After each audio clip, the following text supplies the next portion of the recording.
The Chicago Bears are once again under siege as they drop their 11th straight to the Green Bay Packers, losing at the buzzer. In basketball, the Chicago Bulls had a doormat weekend. We'll give you the details.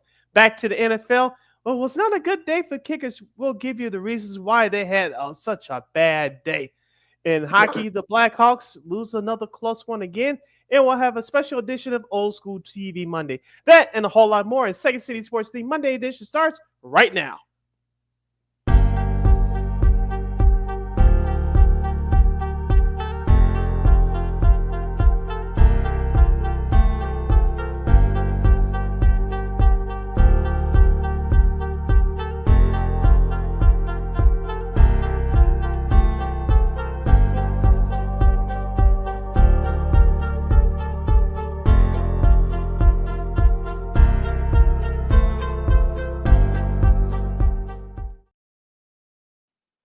Welcome to another fun-filled Monday edition of Second City Sports. We're live in the living color right here on Sports Soul Chicago, along with Miss Lakita McGee, which is she. I am Sidney Brown. You know that's me.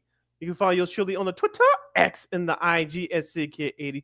Once again, it's SidKid80. That's SIDKID80. That's SIDKID80. You can follow my Keenan McGee on the Twitter, execute again, IG.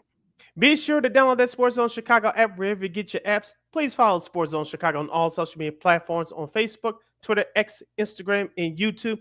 Please subscribe to our podcast. We are located at War Media Podcast. That's WARR Media, PODCASTS. We are on all podcast platforms, including the iHeartRadio app. And while you're ready, give War Media a follow at WARR Media on all social media platforms, Facebook, Twitter, X, Instagram, and YouTube. And thank you very much in advance for your support. Like, share, subscribe, and tell your friends. We're not unapologetically fun, and we have very definite opinions. If you have any definite opinion during our 2-hour extravaganza we call a Sports Talk Radio Show, you can always hit us up at Sports Zone Chicago's Facebook page or at Sports Zone Chicago on YouTube. Type in those questions or comments to the comment section. Lakina will get them up on the screen for you. But you decide to troll and or do something silly, dumb, or stupid, I've given Lakina full powers to give you fools the Green Bay Packers boot. Cheeseheads, bye-bye. But before we begin, we must remind you, once the issues are fixed, that you can catch Sports Zone Chicago's live programming 24 hours a day, 7 days a week, 365 days a year on Roku TV. That's right. So celebrate the squad and get with the program. Sports Zone Chicago will be available on Roku TV once the issues are fixed. So no more excuses. Celebrate the squad and get with the program. You catch all of Sports Zone Chicago's programming, including Second City Sports, on Roku TV once the issues are fixed. Anytime, anywhere, once the issues are fixed. And you know we will provide. We'll be reminding you with some of the best here on Second City Sports. We'll try to lighten the mood here as we talk the rest of the great slate in NFL Week 11. Week 12 of college football, not so good weekend for both the Bulls and the Blackhawks. And we'll cap it off with something fun in a special edition of Old School TV Monday. But first, we got to get this out the way. Packers and Bears are one of the NFL's longest rivalries. You got Tom Brady on the call for Fox. And, Thomas Brown, of course, now calling plays. Look, the Bears actually look kind of competent. They didn't get their butts kicked. Tom Brady didn't swear, wasn't close to swearing. So I guess that's a victory, I guess. But, Caleb Woods actually looked like the Caleb Woods we saw the first few weeks of the season. And, they were running the ball. They were moving the ball. Roshan Johnson was getting some touches. Cole Clement, they actually remember that he was on the team. And, it was kind of back and forth for a little bit, but of course, Caleb Williams, set up what could have been a 48-yarder for Cairo Santos. Again, this is the theme here, folks, for kickers. 48 yards, usually easy, not a lot of wind. It was low. It was blocked by Carl Brooks, of all people, a name that a lot of Bears insiders were hoping that they would get with a late round pick. So for Bowling Green. So, that ended up happening, and the Packers win in 2019. And there's 11 straight losses for the Bears against the Packers. And, Jordan Love wasn't his Jordan Love self. 261 yards, a TD, and an interception. Caleb threw for 231, but he was sacked 3 times. So that could be kind of like a deterrent there for some. DeAndre Swift had 70 yards. Caleb also was the second leading rusher for the Bears. He ran for 70. So yeah, Sid, what do you think about this game? I kind of kept this game in the background because I watched other games. We'll get to them after the break. But what did you think about this game yesterday? Was it kind of what you expected? Were you shocked? Was it kind of like all what you expected? I'll get to the rest of the game in just a moment. Now that final play, we kind of discussed this before we went on live, and with that last second field goal attempt by the Chicago Bears, I said to myself, we saw what happened with Denver and Kansas City the previous week. It would not shock me that we will see it here. Now, as a fan, I was like, I wanted to dismiss it, but the intelligent side of my brain, which was my left side, said it is very possible that something bad could happen because it is the Chicago Bears. So, given what happened the past 3 weeks, I would not be shocked.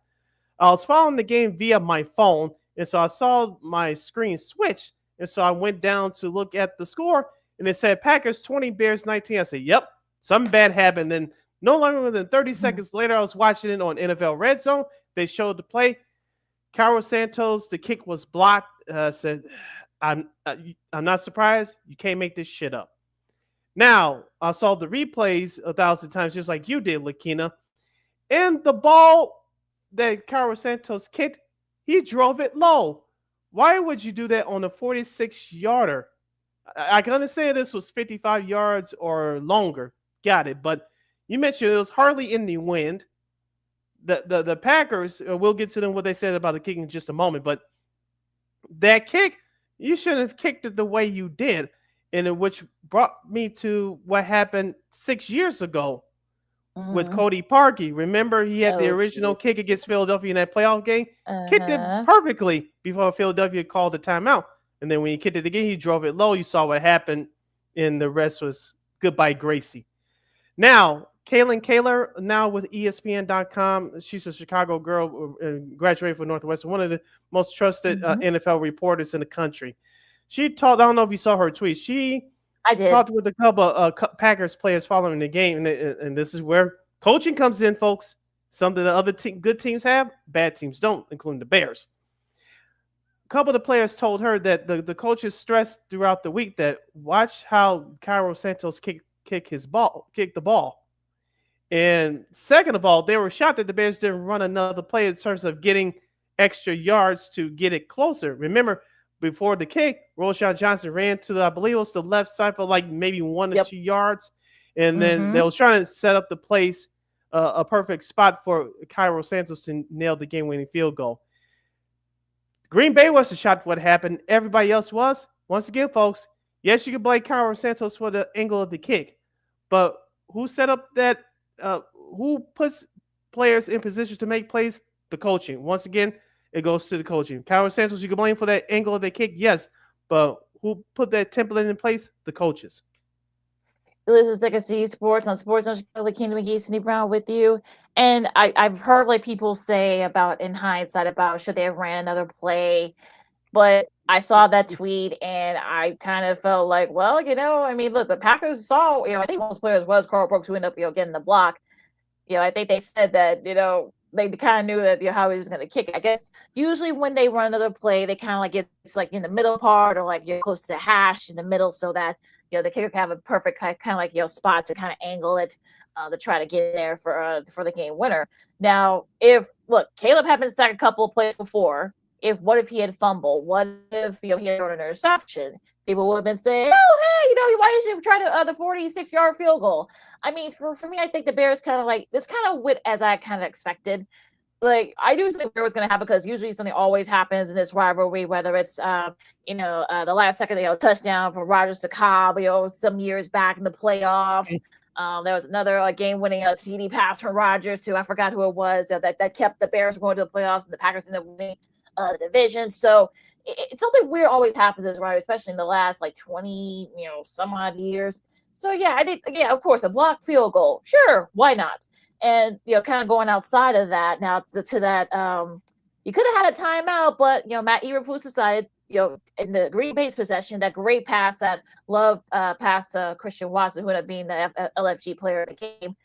You could probably say that maybe it dropped the ball, but I didn't see anything where you could have challenged it. That was way too close to challenge it. You could have had another timeout. If something were to happen, you kind of could have set up for a better part of maybe get close to that field goal range. So there were a lot of things that kind of led to that you probably didn't need to happen, but that might be Eberflus on the phone right now. Yeah, that's just my kind of like hindsight of it. And once again, it goes back to coaching. And we've done this for the last couple of weeks. And there's enough a blame pie to go around. You don't have Shane Walzer anymore, so he's not the latest punching bag. I want to get your thoughts about Caleb Williams, Lakina. You read off his statistics. He had a 95 QB rating overall. I thought he did a wonderful job, like we expected. The only thing that I didn't like, Lakina, and you could say that he didn't have to do this on the play before the field goal attempt, but I really didn't see him take any shots down the field. Did you? I didn't. But the game plan looked Like better once or twice. than the previous 3 weeks. And shout out to head coach, offensive coordinator Thomas Brown. We'll get to him a little bit after the break. I want to ask you about him. But as far as Caleb Williams was concerned, I thought he did a tremendous job. You cannot blame him for yesterday's loss. He hit Roma Duze on that 3rd and 19 play, got a chunk of yards on that last drive. He was 3 for 3 on 4th downs. You're finding Cole Kmet. You were finding Keenan Allen. He finally decided to show up for the first time since London, Lakina. Keenan Allen had a good game. Roma Duze, it looks like, as we said before the season started, it looks like him and Williams are going to have a special connection. They continued that yesterday. Cole Kmet, we have a tight end. We finally find him yesterday. And Roshan Johnson. The first time since I want to say not the Colts game, but the Carolina game where we saw him in the end zone. You finally used him more than twice down the goal line. It was actually nice to see the diversification of the players around the offense yesterday. Yeah, it's not like these are the same. These are like different plays and a different scheme. It's the same scheme, only he kind of mixed up a little bit to his credit. I will say, he actually did a pretty decent job. But you saw how fired up he got. Once they got the Bears got the lead, late before the Packers went down the field and scored. Came right back. But I think there was still a lot of like little intricacies that that you're going to be facing the better front seven. Coming up on Sunday as the Vikings, and you're going to be, facing after a short week, the week after that, you're going to be facing a Lions team that we'll get to them after the break. Looks pretty unbeatable, right? At least for right now. So I think, look, you look competent, you look decent, but again, there's still a lot of things where like there's a lot to improve on, and it might be too late for them to improve on it. Yeah, and remember, coming into the season, this was all about the Bears getting better as a team and perhaps competing for the playoff spot. Right now, with you being 4-6, and like I said, we'll touch on a couple other things from the game yesterday on the flip side of this break before we get into the recap of the rest of the action in the NFL. But for me, right now, as a Bears fan, of course you want your team to win, but being realistic, we know that Matt Eberflus is on his last legs. Number 2, whoever's in there that hasn't gotten any playing time yet, they need to get the playing time because these players will be playing for a new coaching staff next year. I hate to say it, but it's almost on a revolving door over the last 15 years or so for this Bears franchise. And they can't blame nobody else but themselves. I'm not going to talk about McCaskey today. That's old news. I'm not going to talk about Ryan Poles, even though he does deserve some blame in this. But it all comes down to Coach Lakina, in which they set the tone for the players. And like I said, there's enough blame pie to go around. I'll wrap up my thoughts about this game on the flip side of this break. And so will I, and we'll talk about get the tail end of that, our Bears Packers thoughts. Also, too, of course, some interesting results in NFL, including a bad day for kickers again. With the Cairo Santos blocked field goal, it's a theme. There's a theme here. We'll tell you after the break. And could there be a new favorite in the AFC? We'll ponder that coming up next after this break. Lakina McGee, Steve Barrow, Second City Sports. Sports in Chicago. More Week 11 NFL, including studs and duds, coming up right after this. This year, my mom got me the perfect bag for back to school. These colorful binders help me stay organized. These headphones are just what I need for studying.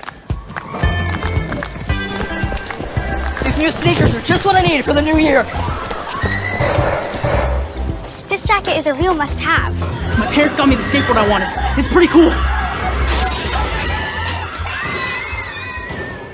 These scissors really come in handy in art class. These colored pencils, too. These new socks, they can be a real lifesaver.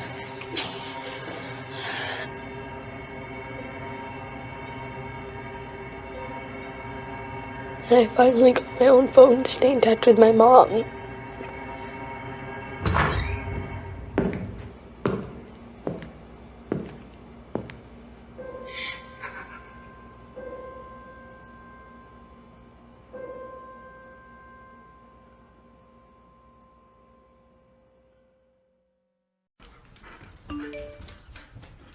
Trisha's having a sleepover tonight. Can I go?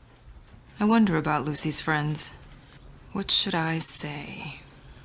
I know you're only 10, but one of these days a friend will offer you a drink. And alcohol at your age can lead to so many things. None of them good. So can I go to the sleepover? Lucy, I want you to promise me I something. finished my homework. Bigger promise. If there's any drinking, I want you to say, "No thanks, not my thing." Mom. I promise you. Your real friends won't care. Deal? Sure. Really? I promise, Mom. They really do hear you. Did you pack your toothbrush? For tips on how to start the talk, visit underagedrinking.samhsa.gov. A public service message from the Substance Abuse and Mental Health Services Administration.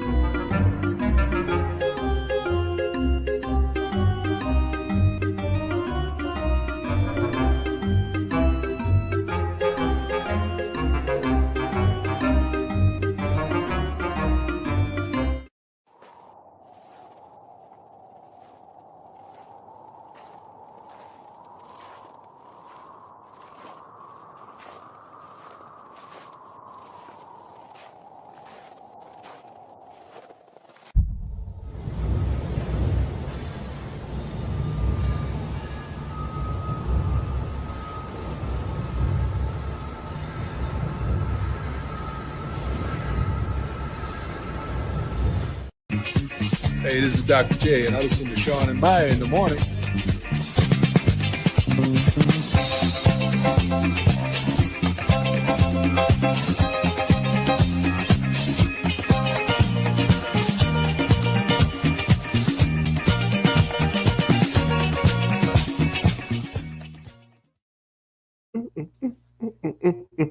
Welcome back to Second City Sports of the hashtag Football Monday edition. You're live in living color right here on Sports Zone Chicago. I'm Sid. That's Lakina. You can follow yours surely on the Twitter, X, and the IG at SidKid80. Once again, it's SidKid80. That's SIDKID80. That's SIDKID80. You follow my Keenan McGee on the Twitter, X and Keenan again, the IG. We have exactly 85 minutes left of this extravaganza we call the Sports Talk Radio Show. If you have any questions and comments for us regarding the Bears' loss yesterday to the Packers or all the other Week 11 NFL action from yesterday, you can hit us up at Sports Zone Chicago's Facebook page or at Sports Zone Chicago on YouTube. Type in those questions and comments to the comment section. Look in and we'll get them up on the screen for you.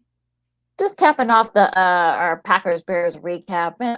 Look, like I said before, we went to break. Thomas Brown, kept it simple. He let Caleb be Caleb. The O-line didn't give up too many sacks. Three sacks is that's still a little too many sacks for me and my taste, of course. I think Ryan Bates got banged up, so it's really all about your personnel at this point. I'll give him a solid B, but I think also too when it counted, they should have done more. But again, that's just my opinion.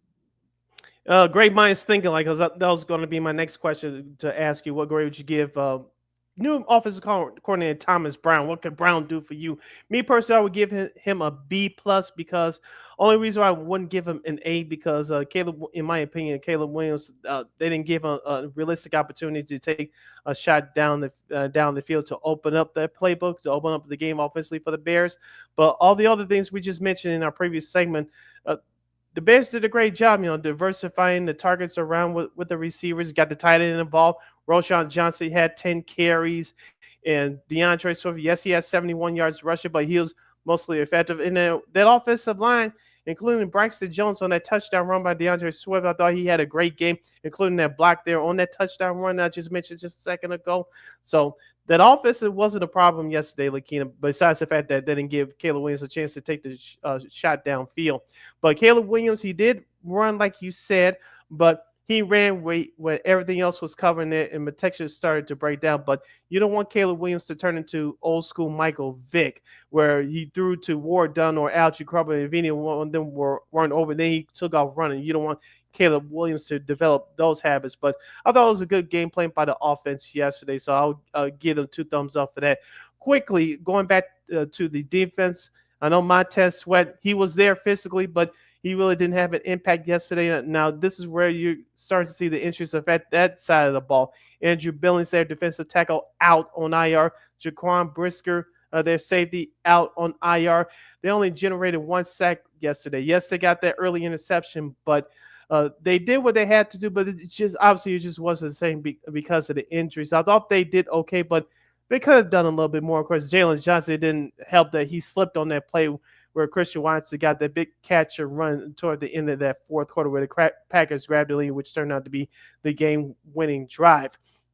But looking at the statistics from yesterday's game, Lakina, the Bears just about dominating in every important category. Time of possession, 36-23. Total plays, 68-43. The rushing yards and the passing yards were slightly in their favor as well. It's just that it came down to one big play. As I said before, the reason why I didn't have the Bears in the playoffs this year, this is a young team that needs to learn how to win. We talked about the Washington game. We talked about what happened yesterday. These are the games. We said what happened, and they shot themselves in the foot at Indianapolis early in the year. Those are the kind of games will come back to bite you in the ass. And that's why I said I had them on the 2022 Detroit Lions plan, where you see them getting better as the year goes along. But those games they're losing early, they're going to have to learn how to win. Now, will it be enough time for them to learn those lessons to squeak into the playoffs? No. Unlike the 2022 Detroit Lions team, the Lions started to get better as the year went along. Of course, they missed the playoffs by 1 game. We saw what happened with them last year.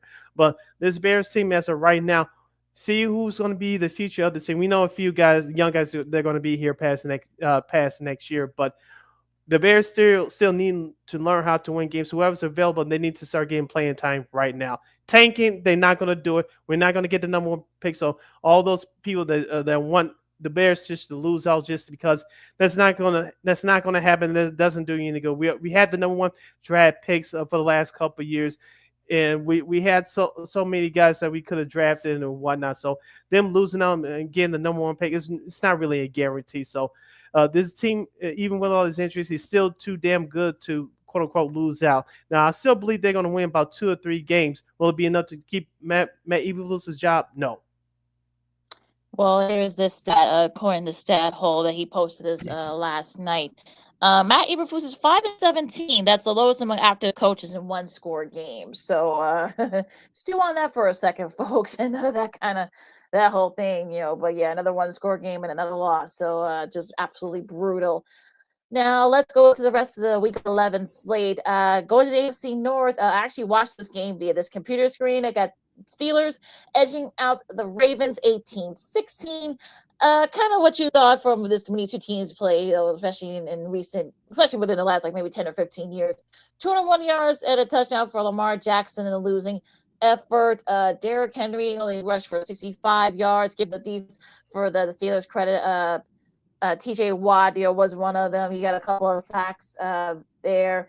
Russell Wilson threw a bad interception in the goal line, to Marlon Humphrey, but it didn't come back to bite him in the butt there. Baltimore actually scored with about a little over a minute left, be able to 2-point conversion and a nice, a big, draw play from Wilson to, I believe, Pickens, if I'll be correct if I'm wrong, or it might have been Darnell Washington who kind of sealed the win there for the Steelers. But again, with the theme for missing kicks, Justin Tucker missed 2 field goals that probably would not have mattered had he made even one of those. I did watch this game too live via this computer screen because Jacksonville and Detroit were on opposite the Bears game on CBS here in Chicago. As I told you and Christine on Friday when we made our picks, I said the Steelers because they were at home. They were going to bring that energy, especially defensively. And remember, I've been telling you, Lakina, all year long about Baltimore, even though I like this team. There's certain weeks that you watch their offense, it looks like it's like he's trying to pull teeth and watching paint dry, and that's exactly what happened yesterday. Now, their first offensive possession, I'm talking about Baltimore, it didn't help that Derrick Henry fumbled the ball. You can tell that the Steelers players they were energized and they built out their confidence and they carried them through. But Pittsburgh, Russell Wilson didn't have his best day yesterday, but somehow they survived it. And should we take the Steelers now as being a top 3 team in the AFC? I want to say yes because of their defense, but they got to get back to being consistent in the passing game offensively. Now, on the flip side of Baltimore, I'm starting to worry about them a little bit. I'm not going to sit here and say the sky is falling. Yeah, I know they play the Chargers in a couple of weeks on Monday Night Football. I think we'll get a real answer about Baltimore then. But is the sky falling on Baltimore yet? I say not yet. But this could be a trend that we can start to see them go the other way. But stay tuned. To be continued, as they say as well. The Lions just pummeled the Jags 52-6. 4 TD passes, 412 yards for Jared Goff. David Montgomery and Jahmyr Gibbs. Jahmyr Gibbs had a rushing TD. Montgomery had 2. Mac Jones, which really wasn't a factor, 128 yards and the interception. Yeah, the Lions just dominated this, and I'm surprised that Peterson still has a job, but what do I know? Yeah, the Jaguars were there physically yesterday, but they were not there mentally. As we talked about with the Bears and some of these other middle of the road teams in the league, if you want to become a good team, you have to dominate the teams that you're better than across from you, and that's exactly what the Lions did yesterday. They had no mercy on the Jaguars. They put their pedal to the metal. Did not feel sorry for them. They dominated them from start to finish. Didn't even they'll say after that I kind of like, okay, both those games, both their game and the Bears Packers game were in the background for me. I watched some of the other games on there for various reasons. Now, speaking of the Rams beat the Patriots 28-22, and this is interesting because it was kind of back and forth. It was a slow start. The Patriots did score near one of their second possession, but the Rams came back and won at 295 yards and 4 TDs from Mr. Matthew Stafford. Kyron Williams at 86 rushing yards. On the flip side, Drake May 2 TD passes for 282, and I think it was really the defenses that kind of had something to say about that. Big interception late for the Chargers that kind of sealed the win there for the Rams. I should say that sealed the win for for them against the Patriots. And don't look now, but they're 5-5. But talking about the Rams, they could probably be very much right there in the NFC West. We'll talk about the rest of the conference in a second. But yeah, got a little crazy there. But yeah, what do you think about this game yesterday?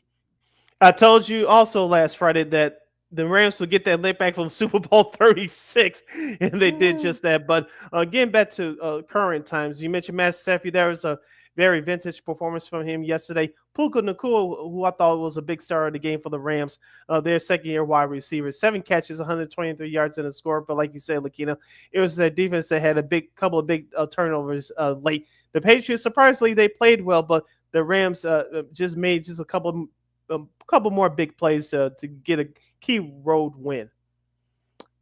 Very big win. That could be a good thing too going into tiebreakers. Going down to the Big Easy, the Saints have now won 2 in a row. They hammered the Browns 35-14. The real story here was Taysom Hill, 130 yards and 3 rushing yards, I should say, and 3 TDs.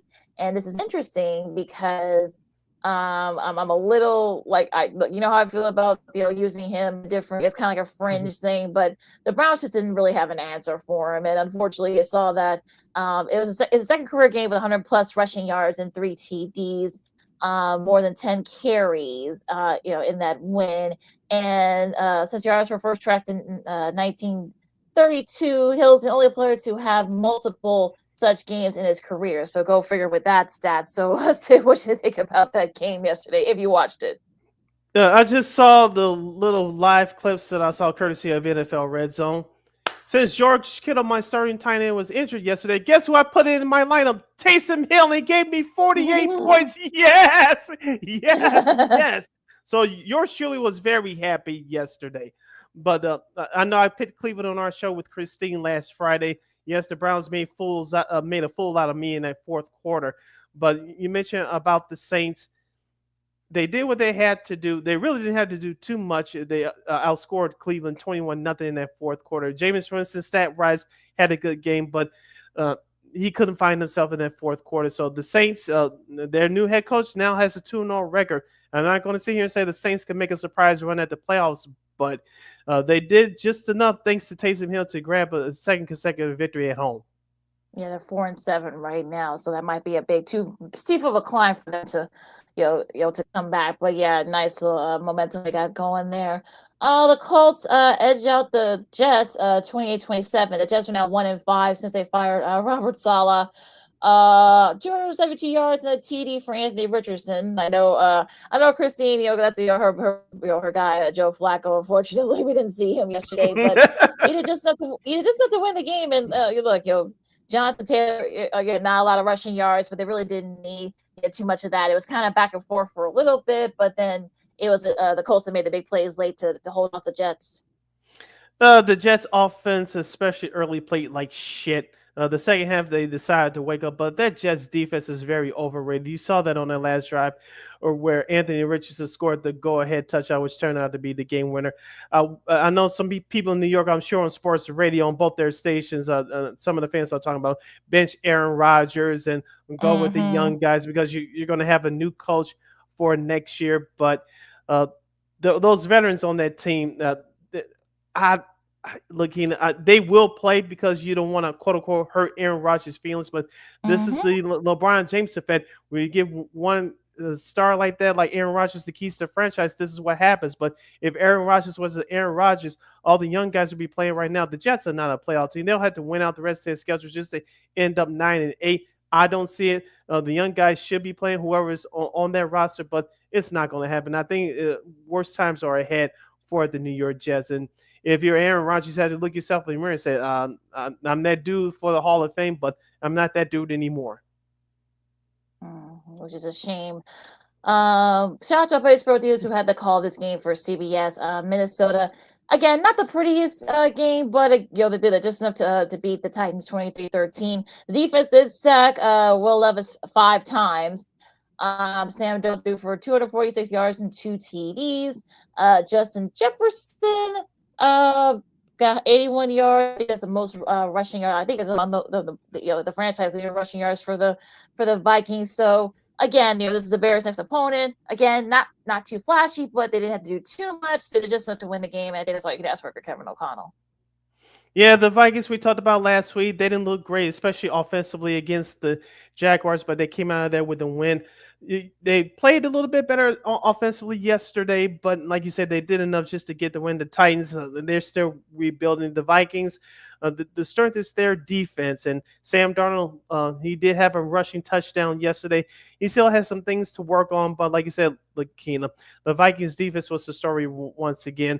And they did something that the Bears cannot do, beat your opponents that have the worst records than you. So shout out to the Vikings. They're 8-2 right now. Even though we still have a long way to go, it's not too far-fetched that they could take the NFC North. Detroit will have to slide a little bit, which I don't see that happening, but I think the Vikings are a close shoe-in for the playoffs. Could be just see how the Bears try to combat that defense because, Brian Flores is going to be blitzing like crazy, but we'll get to that on Friday. Dolphins, no trouble with the Raiders, 34-19. Tua had 280 yards, I should say, and 3 TDs. 73 rushing yards for Devin Akane, and a TD. The losing effort here, Gardner Minshew, 2 TDs and an interception. 282 yards for the Raiders, and yeah, it's the Dolphins are now 4-6. Now I don't know if they'll run at a playoff spot, but they've been playing better, so it's kind of like yin and yang there for them. Yeah, keep Tua Tagovailoa upright. You always have a chance if you're the Miami Dolphins. If you notice too, Tyreek Hill is back to being Tyreek Hill. We haven't seen him do those long screen catching runs yet, but I think that's coming along as Tua stays healthy. But you could tell yesterday that Tyreek Hill is back engaged in the offense. As you mentioned, Devin Achane had 73 yards rushing off of 17 carries in a touchdown. On the flip side, for Vegas, their only weapon that they have was Brock Bowers, the rookie tight end out of Georgia. 13 catches, 126 yards in the score. It's a long climb for the Raiders, and you're going to see some more changes, I'm sure, at the end of the season. But for the Dolphins, I think they could quietly sneak into that wild card positioning. But you mentioned that Tua Tagovailoa injury early in the year may be the reason why they'll be out of the playoffs. But we still have a long way to go. Listen to Second City Sports on Sports on Chicago. Lakeem McGee, Steve Brown with you as we recap Week 11 of the NFL. Going to the 3 o'clock games, starting with the Broncos just hammering the Falcons, 38-6. We all had us and our girl Christine Mack from KXRB. We all had the Broncos, and 370 yards and 4 TDs for Mr. Bo Nix. Javonte Williams had a TD, rushing TD there.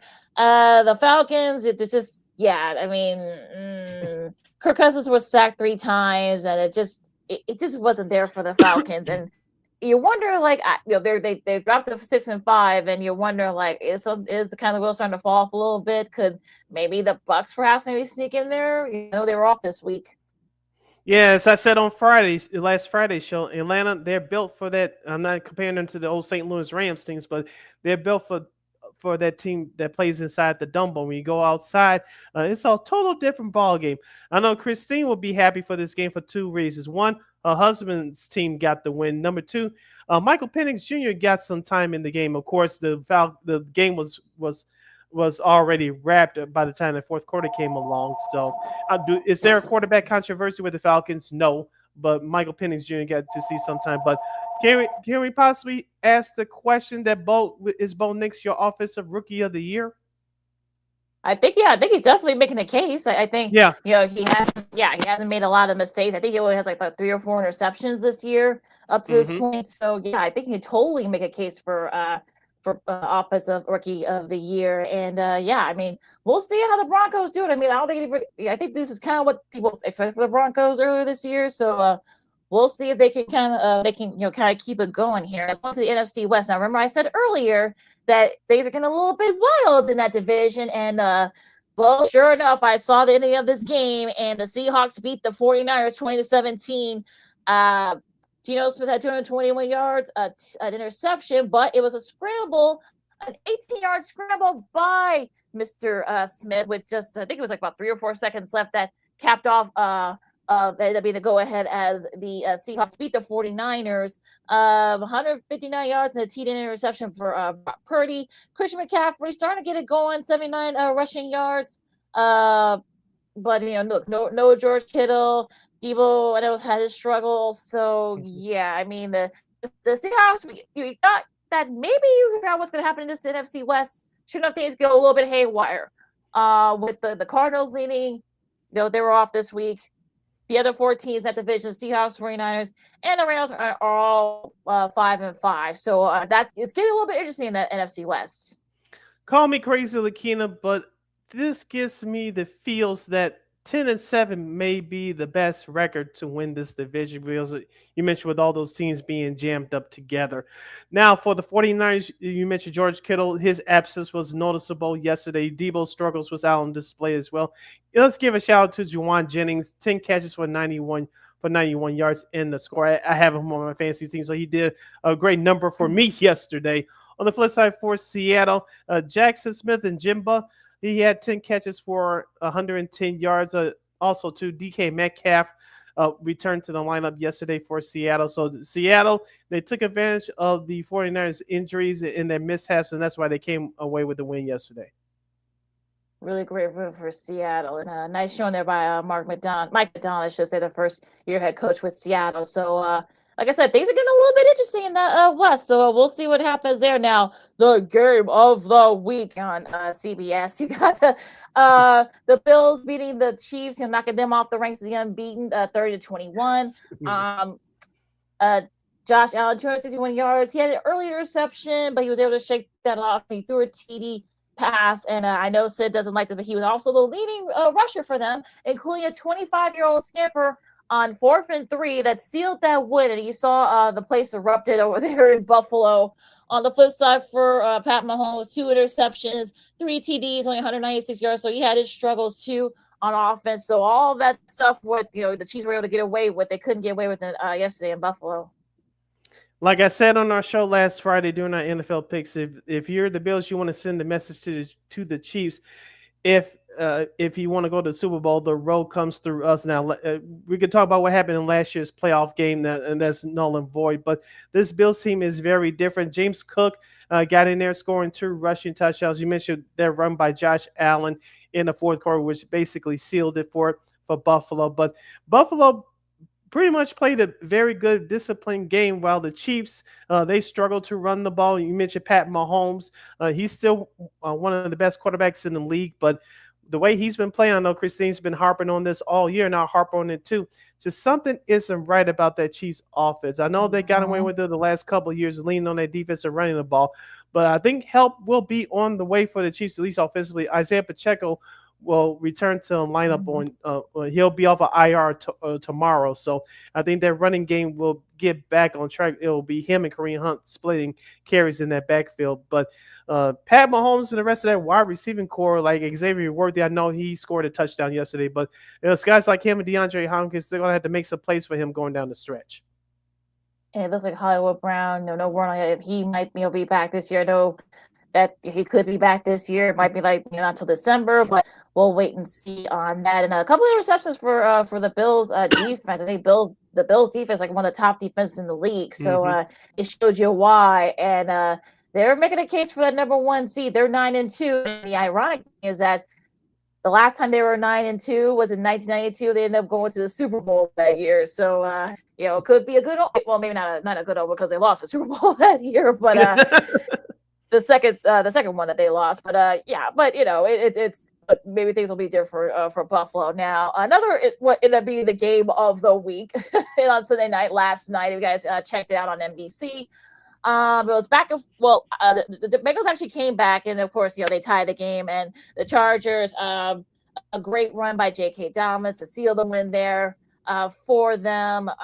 They're 7-3, and this could be one of those wins that could probably end up being a good thing for them down the line when it comes to seeding in the wild card. But yeah, just a really great game. Excuse me, and Justin Herbert, along with him and Josh Allen, kind of making the case for MVP, I would say. 2 TD passes, 297 yards. Of course, Dobbins had 85 yards. He had 56 yards, including the scamper there. Justin Herbert was actually the leading rusher there. On the flip side, though, for Mr. Joe Burrow, through 56 yards, 3 TDs, you'll get a great TD pass to T. Higgins that led that comeback there for the Bengals. But again, Brendan McPherson missed what could have been the game winner field goal, not once, but twice. Again, a theme here for this, folks. And the Bengals just left a lot of points on the board. And one of their top corners is now out for the year. I think he fractured his meniscus, I think. I turned to that game once, and it was going to the half. It was 24-6. I said this game is over. I was sincerely wanted to pick the Bengals because they had better talent on paper offensively. They finally woke up in the second half, as you mentioned, scoring 21 points. But it was that defense. They ran out of gas, and you mentioned those 2 field goals that were missed. That was also a key factor in as well. You mentioned Jim Harbaugh and crew, now 7-3, 4-1 at home. I'm not saying they can beat the Kansas City Chiefs for the AFC West title, but I think the way they're playing, they got match up with them right now, unlike in years past where they had a previous coaching regime, Brandon Staley down there.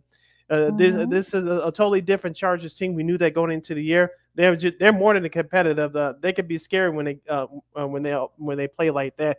Now, what happened last night is an anomaly, but when they're playing like that, setting the tone like they did in the first half, can nobody beat them?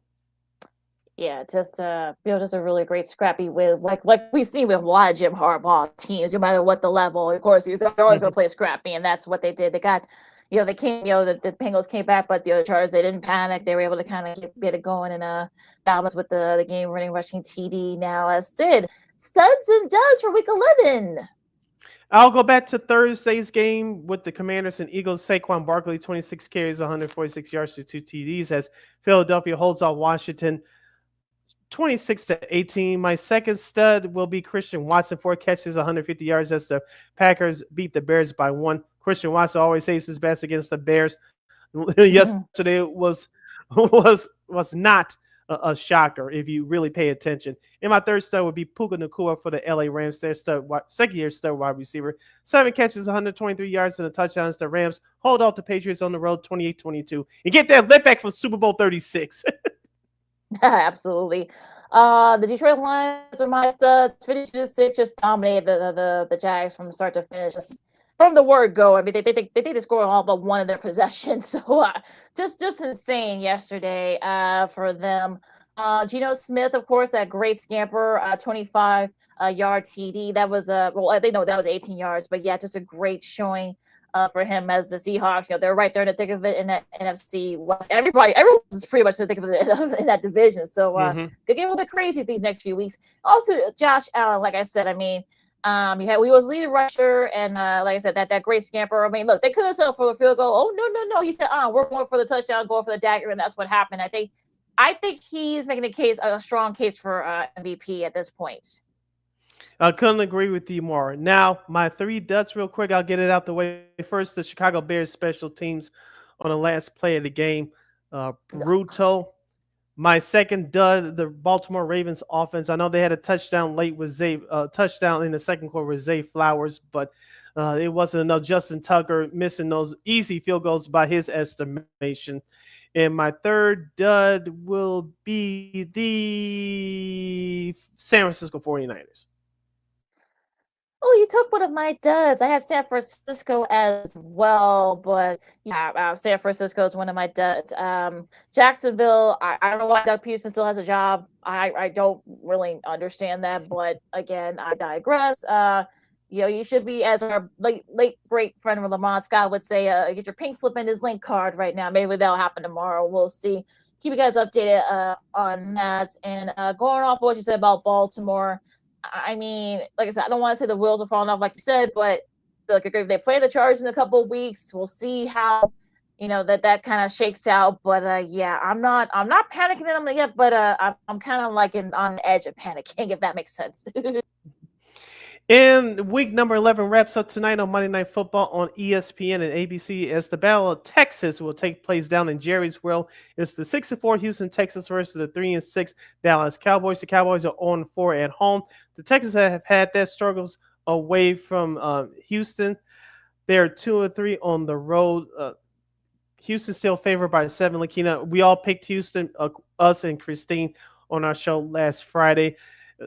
Can the Cowboys come out and make it a game for a while? I think they can, but Houston, I know Stephon Diggs is gone for the year. I think Nico Collins will play tonight, but their offense, I said this all year, it starts and ends with Joe Mixon. When Joe Mixon has been healthy, the Texans are unstoppable on offense, and we should see that on display tonight.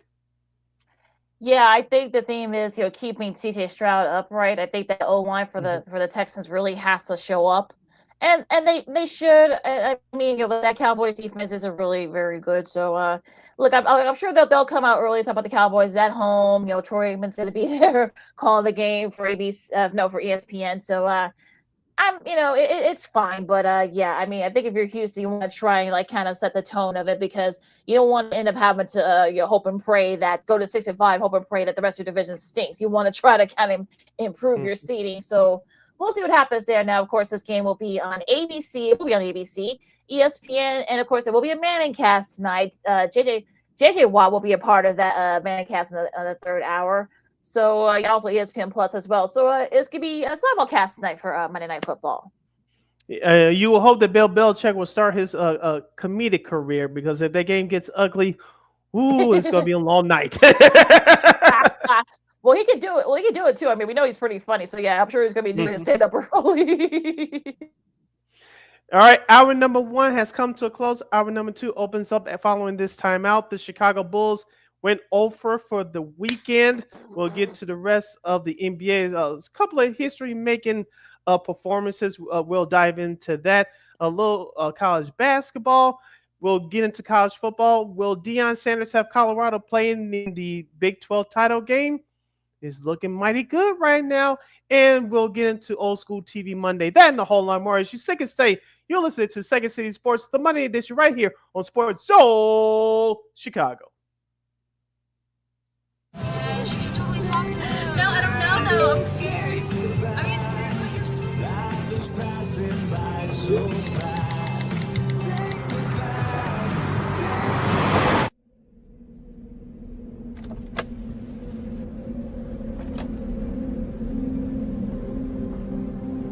Do you know that you're in my lane?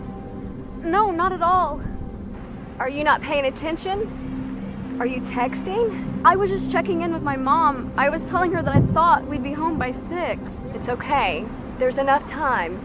Just pay attention. I'm not even halfway through my text. There's no way. I'm not even going to look up. My babies are in the car. You have to pay attention. It's just supposed to be a quick text. I'm so sorry.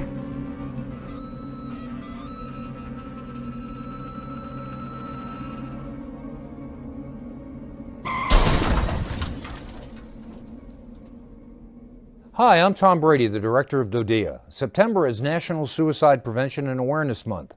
The simple act of reaching out and caring for those in our communities is something we all can do. Just being there for someone you care about can be a tremendous first step in getting them access to confidential resources and support that they need. It only takes one person and one small act and 1 minute to make a difference. Let's make a difference.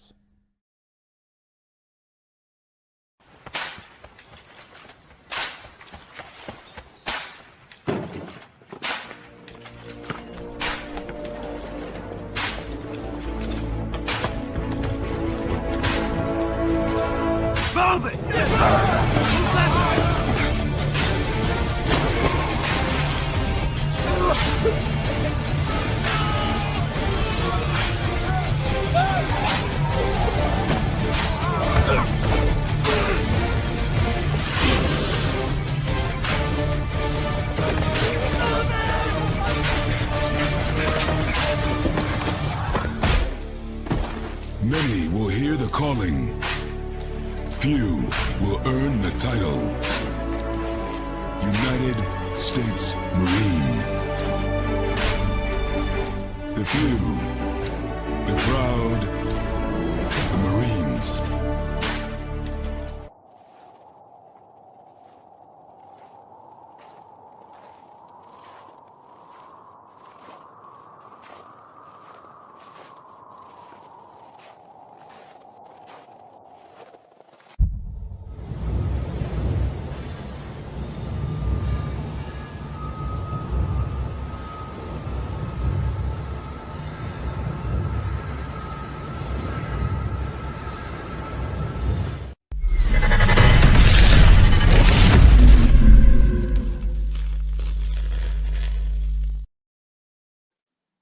Welcome back to hour number 2 of Second City Sports. You're live in the living color right here on Sports Soul Chicago, along with Miss Lakina McGee, which is she. I am Sidney Brown. You know that's me. You can follow yours truly on the Twitter, X, and the IG at SidKid80. Once again, it's SidKid80. That's SIDKID80. That's SIDKID80. You can follow my Lakina McGee on the Twitter, X, and IG. We have less than an hour left of this extravaganza we call a sports talk radio show. For this segment, we'll dive into the Chicago Bulls and the rest of the NBA action from over the weekend. You can hit us up at Sports Zone Chicago's Facebook page or at Sports Zone Chicago on YouTube. Type in those questions and comments to the comment section. Lakina will get them up on the screen for you. All right, Sid, let's get to NBA here. A little bit of round ball as the Bulls, not good weekend for the Bulls as we say here. They went over, they lose to Cleveland. They got hammered like last time they played in the NBA, the first game of the Emirates NBA Cup in Cleveland. And of course, last night, shout out to our buddy Chris Vosters, who pitched in for Jeff Swirsky on the call at 6-7 with the score with our girl Lisa Bergamini and Bill Winnington. Unfortunately, I wish, Chris, if you're listening, I wish they would could give you a better effort here, my friend. 287 points total that the Bulls gave up. And, of course, they lost to Houston, and it was just brutal from start to finish. 143 to 107. Zach LaVine only had 15, Fred VanVleet, of course, Rockford, Illinois' own, had 28 points, leading the 20 points leading the way for Houston, and yeah, there's really nothing else I can say about that about these games for the Bulls. It's just that they weren't very good. Yeah, the Bulls faltered in that fourth quarter offensively last Friday in Cleveland.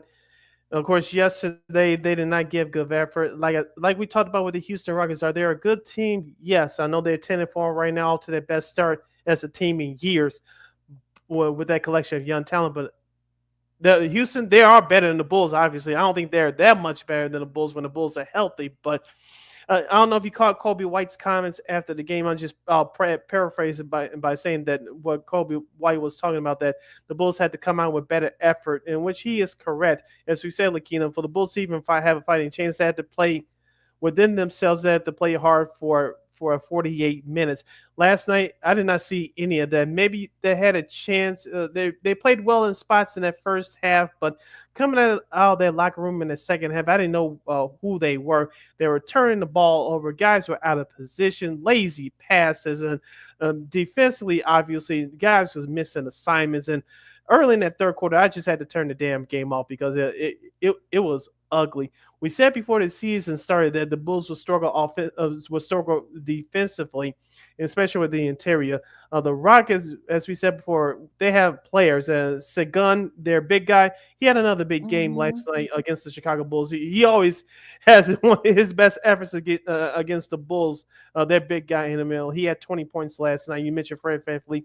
He led the Houston Rockets in scoring with 28 points. So. And let's not forget Dylan Brooks. Remember him from Memphis? I know his stat line didn't look great for last night, but he definitely made an impact on the defensive end for the Rockets. So, as we said before, the Rockets are one of those teams you should watch out for. Give Ime Udoka a thumbs up for putting that team back to being competitive. Going back to the Bulls, Lakina, I don't know what Billy Donovan can do at this point. They think that everybody thought that the way they play offense, it'll cover up their defensive issues. Is not going to work, not in today's NBA. And I know they have a tough back-to-back tonight. We'll get into it now as they'll face the Detroit Pistons at 6 o'clock our time. Lakina, do you see any hope? I know the Pistons made a coaching change in the summer. I know they had a decent start to the year. They're 7-8 right now, one game below 500. The Bulls, a couple of games behind them at 5-9. Do you see the Bulls putting out a better effort tonight on the road? Well, remember, the Chiefs also coming off a back-to-back as well. They beat Washington last night, and they could also be tired too. So, could be interesting to see how these teams look. If both teams are going to be this second back-to-back for both of them. So, might be a little bit ugly. I would say take the under, whatever the over-under is, the point totals. But I would hope that maybe usually they it's do. It's 234.5 for those of you scoring at home. Yeah, so I would say take the under on that one probably, and. It's gonna be interesting to see how the Bulls, especially because usually they have a bad game one night, then the next night they actually have a great game. So I guess if history stands, they have a good game tonight. I mean, Zach LaVine might actually shoot the ball well. Kobe White might actually have good defense. P. Will may actually make a stop. I mean, it's gonna be interesting to see that matchup between Cunningham and him. So gonna get interesting. We'll see if Io, of course, he didn't really play too well last night. He could be a bigger factor too. He might be playing a lot of minutes. If everybody else is a little bit exhausted and fatigued. But yeah, it should be an interesting game tonight. But yeah, this could be one of those ugly I guess late 70s NBA games. I guess if you want to go that far back, we'll see. Yeah, 99 to 72. Something like that. Yeah, probably. It'll be the Pistons scoring the 99 points. Probably. You're probably right about that. Yeah, hopefully it doesn't get that way for the Chicago Bulls, but if it does, they are in serious trouble. Like I said, I don't know what Bulls head coach Billy Donovan can do. Lonzo Ball, he's not going to be back anytime soon, unfortunately. So things keep getting interesting over there on the west side for the men in red. Josh Giddey, I know he's filling in for Lonzo Ball, but he hasn't had a great last 2 or 3 games. So hopefully he can turn it around tonight. As you always say, Lakina, let's go backwards. So we'll finish it. We'll start our recap from the league over the weekend last night. The Dallas Mavericks got by the OKC Thunder 121-119. In the Battle of New York, we'll get to their first matchup from this past Friday in a couple minutes. But I had a chance to watch a lot of this game in the second half, the one from last night. The Knicks get by the Brooklyn Nets 114-101. Karl Anthony Towns had another big game, and it looks like the Knicks are finally starting to get back on track. Yeah, it's starting to kind of figure it out with him in the lineup. 26 points for Towns, and looks really good. I mean, look, Brooklyn's actually been pretty good this year. So I think, they would get a little bit of a fight from them. But yeah, I mean, Cat had a great game. I think he was like 3 for 4 from the 3-point range, from 3, I should say. So I think this is we'll see if they can kind of keep it up. I mean, they're kind of itching close to the top 5 spots. So nice little run by the Knicks so far. Yeah, Portland gets by Atlanta by 4. The Memphis Grizzlies, without John Morant, they dominate the Denver Nuggets 105-90. And speaking of the Detroit Pistons, who the Bulls played tonight in Motown in the downtown arena called Little Caesars, then you mentioned they blow out the Wizards 124-104.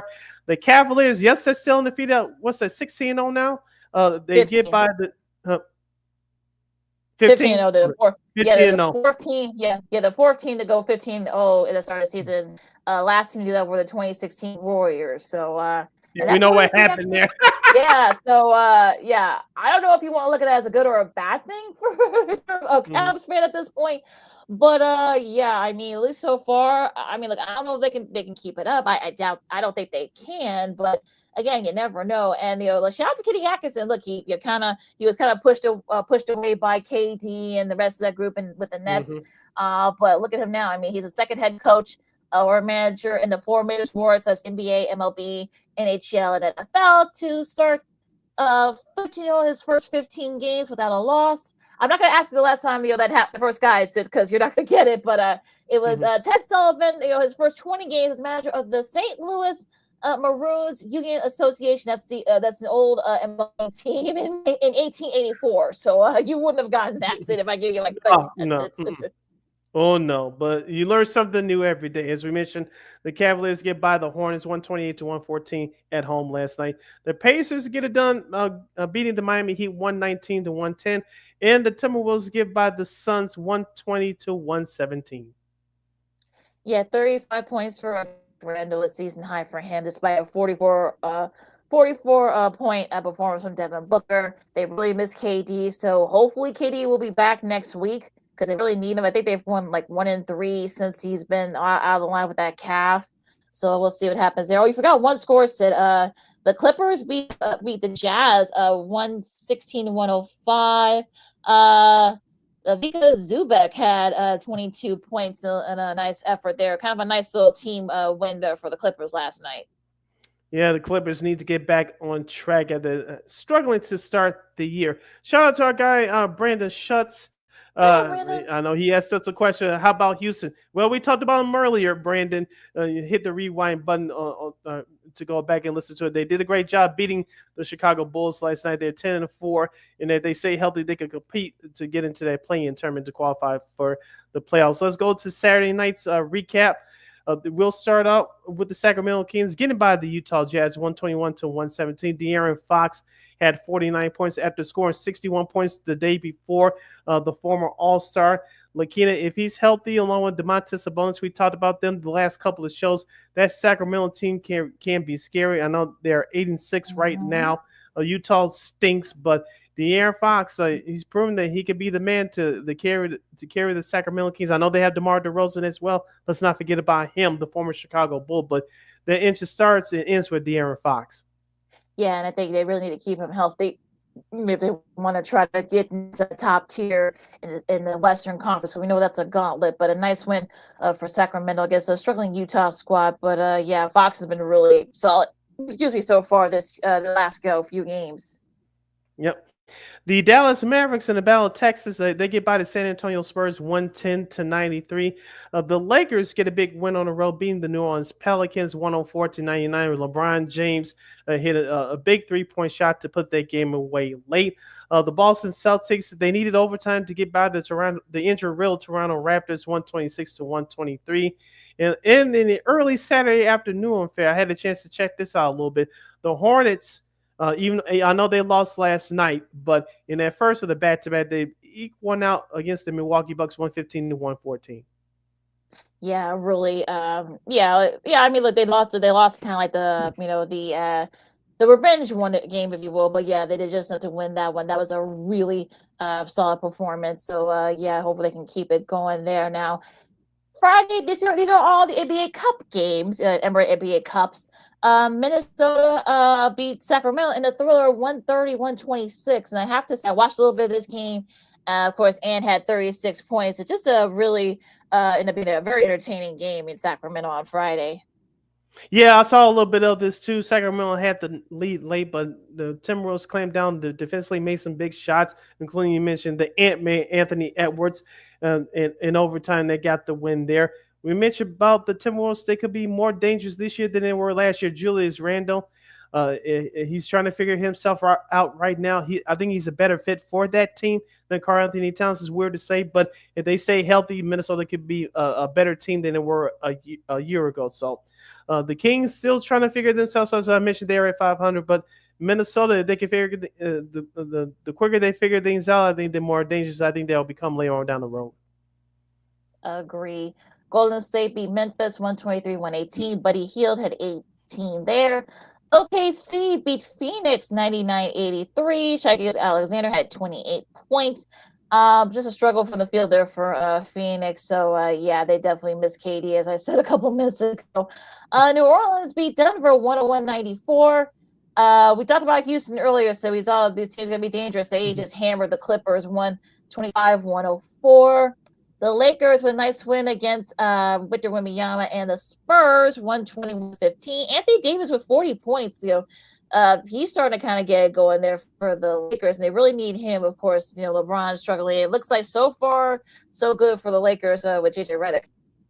Yeah, as I said before, and I'll say it again, LeBron James has to pick his spots where he takes over the games. You don't want him to do like what he did earlier in his career. That's why Anthony Davis, I'm not saying he's going to score 40 points every night, but he needs to demand the basketball, be that force offensively. You know what he's going to bring to you on the other side of the ball defensively. But Anthony Davis, he's your go-to guy offensively for this Lakers team to even have a shot. So he had a great performance on Friday. Hopefully he can keep it up. Now, we talked about them earlier because they played last night, but let's talk about the game on Friday night for the Emirates Cup. The Knicks and the Nets. Jalen Brunson hit a contest jumper with like a couple of tenths left, and the Knicks, as Nets was a tough one against the Knicks on Friday. Yeah, we talked about the Knicks, struggling with injuries to start the year. They're trying to figure themselves out with a couple of new teammates, including Karl Anthony Towns.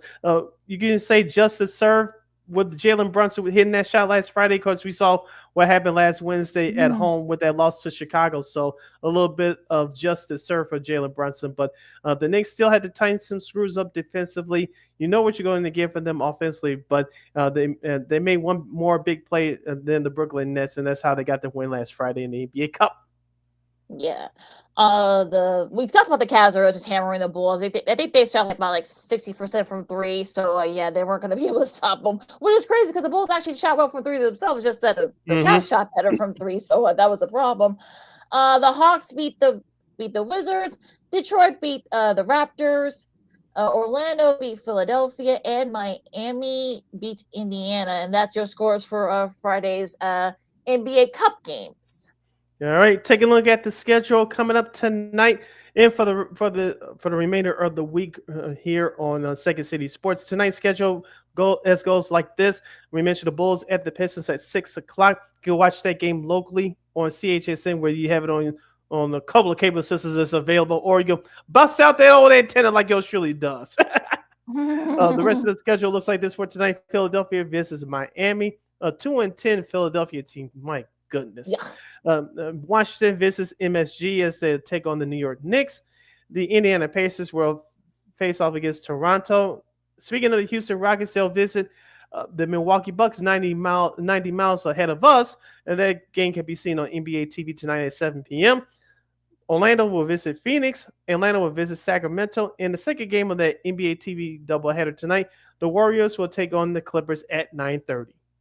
Always love when those two teams play, and I think there should be a thriller there. Now, Tuesday, these are the NBA Cup games. Remember, folks, Cleveland and Boston. That's the first game of the TNT Tuesday doubleheader. Charlotte and Brooklyn. Denver and Memphis. Denver's been struggling a little bit the last few games, so we'll see if they can get back on track here. New Orleans and Dallas. The second game of the the TNT doubleheader, I should say, for Tuesday. Tomorrow, you got OKC and San Antonio. That should be an intriguing matchup. And Utah goes against LeBron and the Lakers. Those are your NBA Cup games for tomorrow. I think the Lakers will take care of Utah. They should. Before we move on to Wednesday, and I'll ask you, do the Boston Celtics stop that Cavs winning streak? I think so. I think they're going to want to. I think it's going to make it a point. No one. We know how competitive, the guys are. Of course, there's a chance they want to kind of send a message that, hey, no, y'all been undefeated so far, but yeah, we're still the kings of the East. So I'm sure they're going to want to send a message tomorrow night. Yeah, and I agree with you there. And of course, it's a rematch from last year's second round playoff series where the Boston Celtics eliminated Cleveland in 5. Your schedule for Wednesday are as goes. The Bulls would take on the Bucks. That's the first game of that Wednesday night doubleheader on ESPN. Ooh, I know. You can really watch the Bulls play. Yay, on national television. Whee! Yeah, you don't need CHSN that night. Damn antenna. The rest of the schedule are as follows. New Orleans will face Cleveland, the Cavaliers in Cleveland. Philadelphia will pay a visit to Memphis. Indiana will face Houston. Portland will visit OKC to take on the Thunder. The Knicks and the Suns will do battle. That's the second game of the NBA ESPN Wednesday night doubleheader at 9 o'clock. Atlanta will visit Golden State. And Orlando will visit the LA Clippers in the new Intruder, and that's your schedule for Wednesday. All right, Thursday before Thanksgiving games, you got Detroit and Charlotte. That's going to be an ABA TV game. Minnesota and Toronto. Minnesota starts their East Coast trip. Utah and San Antonio and Orlando and Los Angeles. No, I'm not repeating myself, folks. They play again. So, yeah, that's your schedule for this week in the NBA. All right, that Pistons Hornets game could be interesting. We talked about the Pistons earlier. They should do a number on the Bulls tonight. We'll see what happens there. But Charlotte, they're 5-8 right now. No, they split their games in a back-to-back over the weekend, but I think that game should be interesting there. Yeah, I think it should. I think it could be interesting to see how kind of how both teams are set up. These are kind of like up-and-coming scores. Orlando went to the playoffs last year. They've kind of struggled a bit. So that should be a fun matchup, though. I think. We'll see. I mean, you got a couple of young star-studded teams, battling. So that's always fun to watch. All right, and that's your schedule for the NBA for this upcoming week. Week 12 college football includes a couple of interesting upsets. And, of course, a little college hoops as Illinois cracks the top 25. And Rick sends a message to his son Richard. No white suit, but he did send a message to his team yesterday. And, of course, especially as an old TV Monday and so much more. And Inside the NBA is here to stay. So we'll talk about that in a new agreement. We'll explain. I know it's a little bit confusing, but we'll try to explain it coming up next. So Kingdom of Kings City Brown, Second City Sports, Sports in Chicago, college sports, and Old School TV Monday coming up right after this. This year, my mom got me the perfect bag for back to school. These colorful binders help me stay organized. These headphones are just what I need for studying.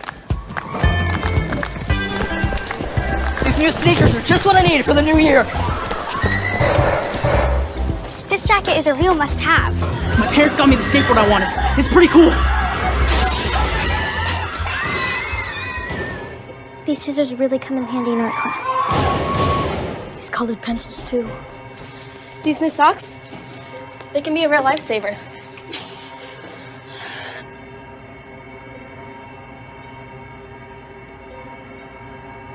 I finally got my own phone to stay in touch with my mom.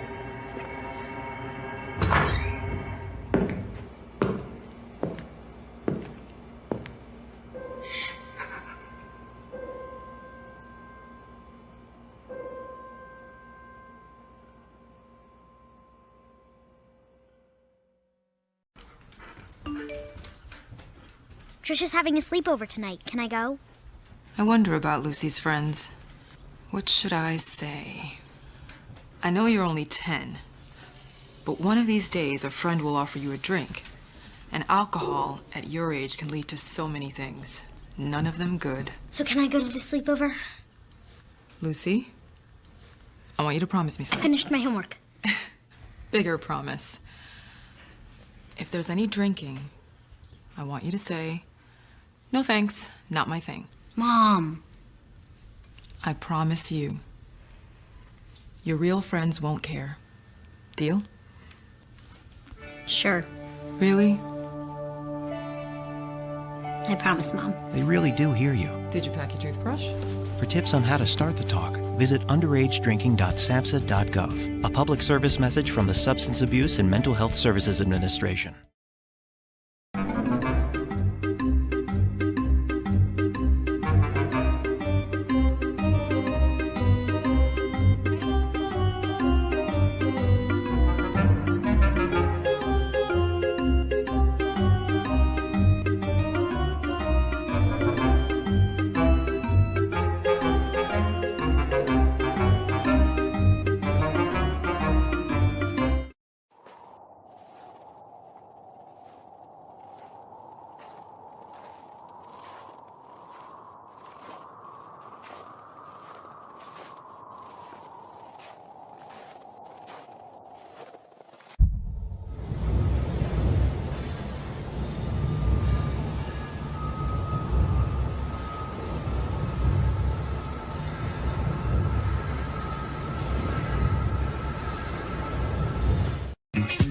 Hey, this is Dr. J, and I listen to Sean and Maya in the morning.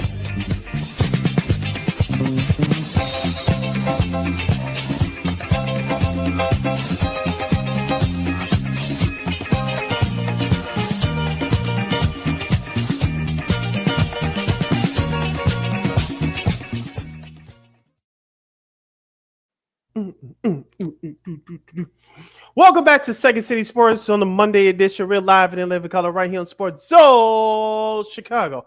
I'm Sid. That's Lakina. You can follow yours truly on the Twitter X and the IG at SidKid80. Once again, it's SidKid80. That's SIDKID80. That's SIDKID80. You can follow my Kid McGee on the Twitter, X, the Kids Green, IG.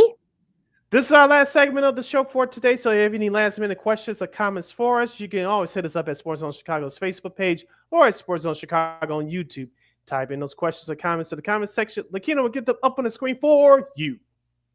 All right, Sid. Week 12 of college football recap. Washington beat UCLA. Arizona, no trouble with Houston. Excuse me. And UTSA, got hammered out of North Texas.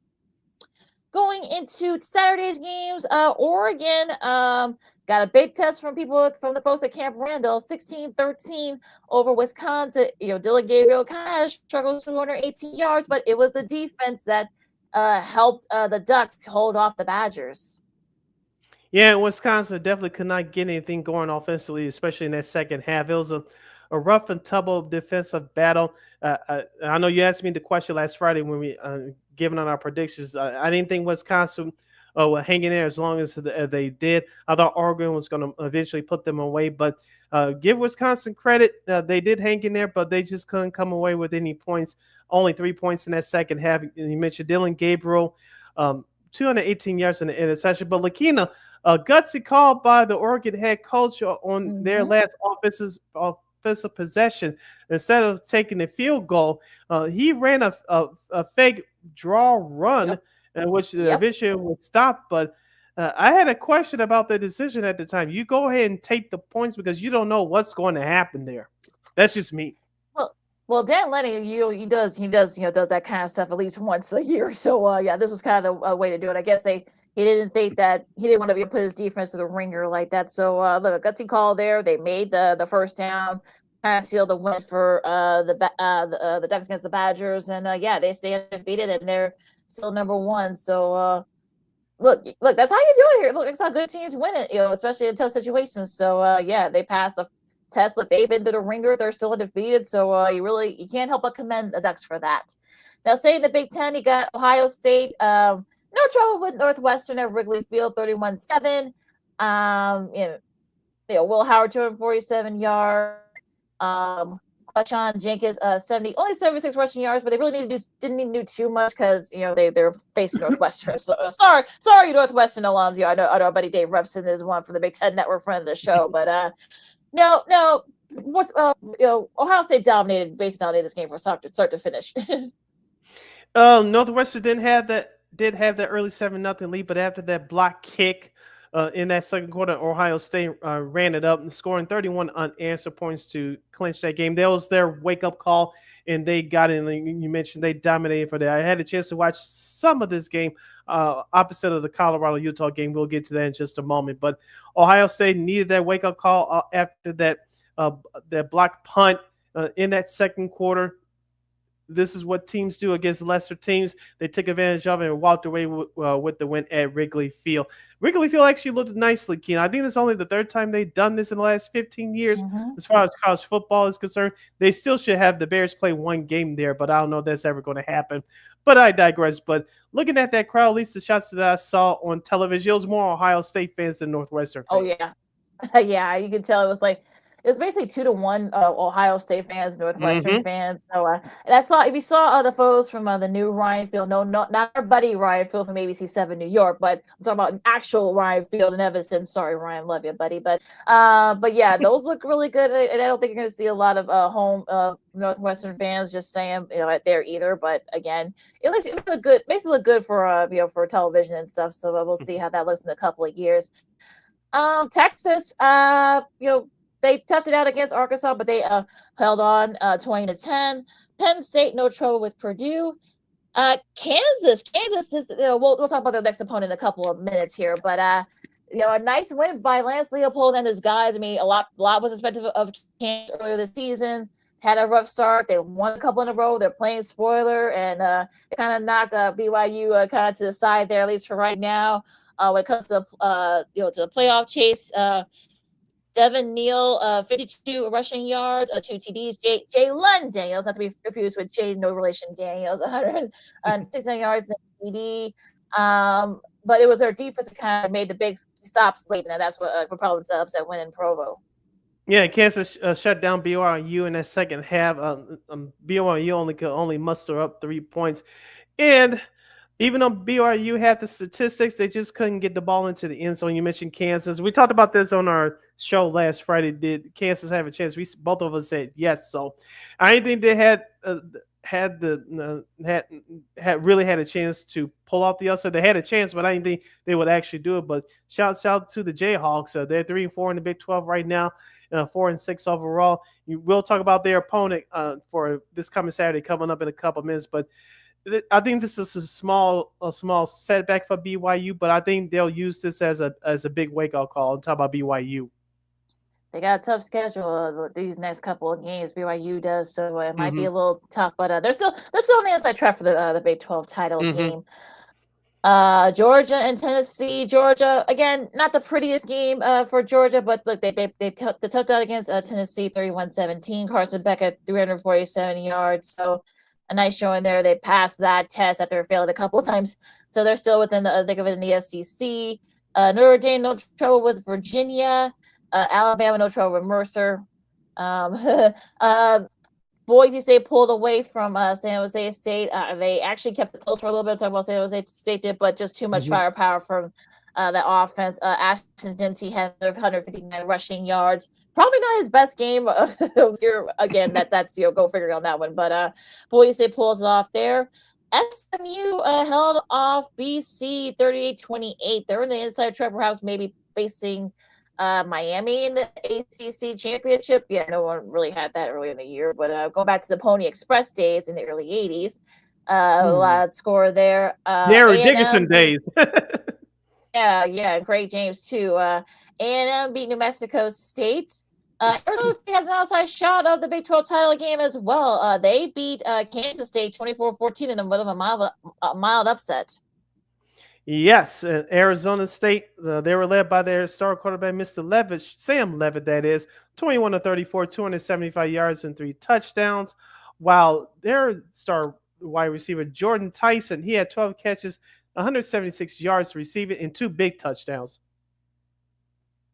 We've been raving about him over the last couple of weeks talking about Tyson. So look, Mhm. they still got a shot at the Big 12. So but speaking of the Big 12, Colorado beat Utah 49-24. Shedeur Sanders had 340 yards. And of course, Travis Hunter did his thing as well for them. And their next opponent is Kansas. They play Kansas in Lawrence on Saturday. You know that place is going to be rocking over in Lawrence. And yeah, that should be an interesting matchup there. I'm sure they will love to play sport. I'm sure Kansas would. So you know, it's going to be should be a good matchup. But we'll talk about that on Friday. But a really good showing and very solid showing by the Buffs again. Yeah, Shedeur Sanders, after struggling early with that early turnover, Colorado outscored Utah 14-3. Colorado did have some struggles here and there in that second half, but they were able to pull away, scoring 21 points in that fourth quarter. Shedeur Sanders, as you mentioned, 340 yards passing, 3 touchdowns. Their running back, Mr. Isaiah Gustav, he's really been coming on over the last couple of weeks. 7 carries, 59 yards in the score. But besides Travis Hunter, Dreon Miller, fourth wide receiver on the depth chart, 6 catches, 108 yards in a touchdown. As Deion Sanders said, I don't know if you caught it post game with his interview with Jenny Taft. He said that even though he liked the win for Colorado, they still could have played better on all 3 phases of the game. And we'll, like you said, we'll deep dive into that matchup against Kansas on Friday. But Colorado survived the scare with that turnover. But if you do that against Kansas, I don't know if you can get away with it, even though Kansas has been playing well the last couple of weeks. So Colorado still has to tighten things up. I thought Coach Prime was honest with his thoughts after the game there. So great win by Colorado. They'll have to tighten some things up as they go on the road again for another tough test. Yeah, Kansas will make you pay if you make those types of mistakes, especially they've done it very well the last couple of weeks now. Incidentally, with Mr. Hunter, he becomes the first player, FBS player, or even NFL player to have a game with 50-plus receiving yards, a rushing TD, and an interception. Of course, Champ Bailey Dill, you go all the way back to 2000 against when he was playing for Washington against Arizona in NFL match. That was on Christmas Eve of 2000. I remember that game. And yeah, that was a nice show there from Mr. Hunter, first cementing his place in the Heisman finalist chase. Our girl Kelly Anderson was not very happy with this. Washington State, they lose to New Mexico 38-35. That might say bye-bye to their playoff chances. Sorry, Kayla. Stanfield loses to Louisville, so bye-bye to their chance as well. Clemson has an outside shot. I mean, with that loss to Stanford, Clemson kind of seems back up in there too. They held off Pittsburgh 24-20. I saw this game. This is a thriller down in Columbia as South Carolina held off. Sorry, Mike Berman again. Of course, friend of the show from NBC Chicago. We love you. But a game-winning TD drive for the Gamecocks. First time in 5 years they won against Mizzou, so they were due. Yeah, and South Carolina star quarterback Lenore Sellers had a great game, 353 yards passing, along with 5 touchdowns. And he came up big again down the stretch, as you mentioned. South Carolina, they were scored 18-13, but they had that final drive, which that delivered them the game-leading touchdown by Raheem Sanders, which mattered the most. Yeah, big time game-winning TD there. That place was rocking down there as soon as that TD was scored. So the place was really shaking. That's how excited everyone was. Like I said, first time in 5 years they've beaten Mizzou. Speaking of the first time in years, I think this is like the first time in maybe 8 or 9 years, maybe even a decade, that Florida's beaten LSU 27-16. Yeah, I don't think I think we said, look, we warned that this could happen, and then of course, sure enough, it did. And Florida, last couple weeks they've been playing very well for Billy Napier, so yeah, he's not going anywhere. What a fraud Brian Kelly is. Yeah, what a fraud he is. I know he got into it with a couple of his players, but yes, I saw that. Oh, I can't take him seriously anymore. Not a good look for Mr. Kelly in the end of that one. So that's just brutal loss for LSU. Tulane, of course, no trouble with Navy. Navy's kind of been falling back to earth a little bit those last couple of weeks. And trying to see any local scores. Illinois held off. Well, they had no trouble with Michigan State 38-16. I think this is the first time. I think since I'm trying to remember. I think it's somewhere in the odds. They were like, what's it? The year they went to the Rose Bowl or somewhere around there that they both beat both Michigan and Michigan State in the same year. Yep. Illinois now 7-3 overall, 4-3 in the Big Ten. They got a couple of great performances out of Josh McCray, 9 carries, 61 yards, and 3 touchdowns. Their big wide receiver, Pat Bryant, 4 catches, 135 yards in the score. Illinois still has a tough schedule remaining, but I think they can finish strong. Yeah, they could get to I know there was this stat there that they could probably perhaps sneak in there with a quality wins thing. Now they have a tough schedule set these last couple of weeks. So we'll see if that's the case. But yeah. But look, I mean, if you go 9 wins, if you're Illinois, you'll take that. You're probably gonna go to a really you might go to like the Outback Bowl or something like that. So you might be playing New Year's Day Bowl. Yep. Syracuse gets by Cal 33-25. Oregon State, they get blanked at home by Air Force 28-0. USC, they shocked the world by beating Nebraska 28-20. Now both teams are 5-5 overall. USC 3-5 in the Big Ten. Nebraska 2-5. Nebraska has such a hot start to the year. They beat Colorado in their home opener, and after that, it's just been downhill for the Cornhuskers ever since. Yeah, I think they're like 0-8 now when trying to get a spot in the bowl, trying to get to that 6-win magic number to get a spot to a bowl game. That's how bad it's been the last few years for Nebraska. And USC, to their credit, I mean, I know some people were saying that, should Lincoln Riley kind of like be given his pink slip and link card, but, nice way to kind of rally around him. I know there was some stuff that, I guess like some stuff with the NCAA, I guess like with the COVID, during recruiting and stuff like that. So, yeah, they got a little dig at team there. But yeah, there's a nice way to rally around for around them. And they play. Speaking of Nebraska, they play Wisconsin, Iowa. So that's going to be a very tough way to kind of try to get that 6-win magic number. So it's gonna be tough. Yeah. Rutgers gets by Maryland 31-17. North Carolina. Shout out PD Pablo. North Carolina gets by Wake Forest 31-24. In Iowa State, and this affects Colorado, BYU, and Kansas State. Iowa State beats Cincinnati 34-17. Iowa State now 5-2 in Big 12 play. 8-2 overall, 5-2 in the conference. Yeah, a lot has to happen ahead of them to get back into the thick of it. But yeah, there's still a lot to be decided in that Big 12 conference. So, well, like I said, we'll talk about it on Friday. But yeah, Saturday's games are going to be very interesting, no doubt. Yeah, and UNLV, I don't know if they'll get into the college football playoff. I doubt it. Maybe they'll still get a New Year's Eve or New Year's Day bowl game. They get by. Yeah. They blow out San Diego State 41-20. 4-1 in Mountain West play, 8-2 overall. Yeah, UNLV, like I said, they had their struggles early on, but they kind of get back into it. And like I said, I know they've had a lot of deflections, for various reasons, what have you. But look, they might get a decent bowl game. So they're 8-2, they're third in the Mountain West, of course. They got Boise State in front of them, and I believe New Mexico as well. So that's probably why they're third place right now. But again, they could definitely be right there to think of it. Probably have to be one of the major bowl games. All right, yeah, that's our recap.